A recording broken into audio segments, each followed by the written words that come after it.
السلام علیکم ورحمۃ اللہ وبرکاتہ۔ تکبیرات اس سے پہلے آپ لوگوں کے سامنے پڑھی گئیں۔ اب یوم عرفہ کی دعا ہے۔ نبی اکرم صلی اللہ علیہ وآلہ وسلم نے فرمایا، بہترین دعا وہ ہے جو یوم عرفہ میں مانگی جائے۔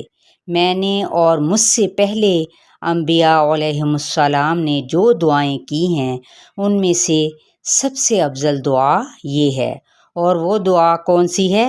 لا الہ الا اللہ وحدہ لا شریک لہ لہ الملک ولہ الحمد وہو علی کل شیء قدیر۔